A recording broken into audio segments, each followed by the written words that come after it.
Hello everyone, welcome to Node University Short Lectures. My name is Azat Mardan. I am the founder and the lead instructor at Node University. In this episode, I would like to explain you the difference between var, let, and const. All of them are ways to declare a variable in Node.js and JavaScript, but there is big difference. Okay, so let's start with just not using any of them. So that's the worst situation. If you don't use any of them, your variable will become attached to the global scope. What that means?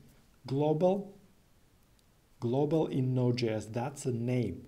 And your variable will become global dot, the name of that variable. For example, a equals 1 will become global dot a, and the value would be 1. So that's a bad situation, because if there is another module that uses the same approach, then you will have a conflict, especially with generic names such as global.module, global.require. You will run into a lot of issues if you use those names. So bad. Always use one of those three methods.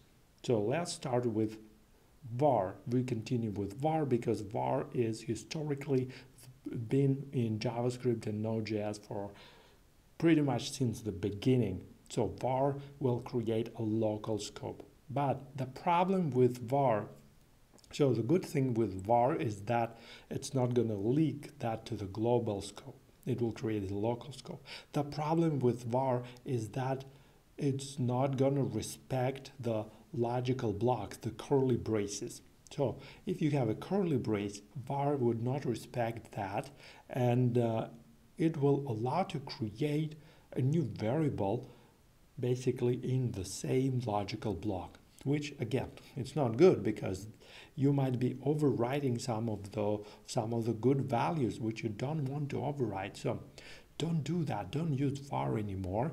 Since Node.js version 6, you can use const. What is const? Const will allow you to declare a variable. It will allow you to redeclare it.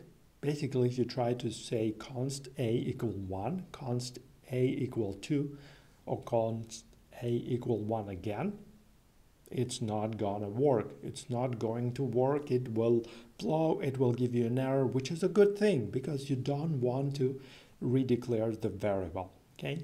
Now, what will happen if you try to change the value? So const a equals 1, and then on the next line you say a equals 2. Well, it will prevent you. It will prevent you from changing that value. So when you need to change that value, which is actually pretty rare now, because we can use for each, we can use map, we don't have to create those counters such as var I equals 1. We don't need to do that. But in a rare situation, when you do need to change the value, but you still want to have that ability to have that security of not allowing to have the same variables in the same logical block, in the same scope, then use let. Okay, so let and const, they're both will prevent from redeclaring the same name in the same scope. If it's a different scope, that's totally fine. So if it's outside of the curly brace, if it's outside of the function or a class, that's totally fine. They would not do anything, they would not cause any errors, but in the same scope, they will prevent the redeclaration, and const will also prevent the reassignment. Let will allow reassignment, such as a equals 1, a equals 2, or I equals 1, I equals 2. Now, with object, const would not prevent the reassignment of the fields. Why? Because object will stay the same, only the field will be changing. Okay, so const, it's not really constant because you cannot log the object, but it will prevent the reassigning to another object of the entire object. I typically use const when I'm importing functions, modules, when I'm creating functions, creating objects. I'm not going to modify them. I use that for arrays. Let I use for counters, for something that is changing. But most of the times, let is not even necessary. So that's it for this lecture. If you want to learn more, go and check my blog at webablog.com/es6. I tell more about the differences between Const, let, and var.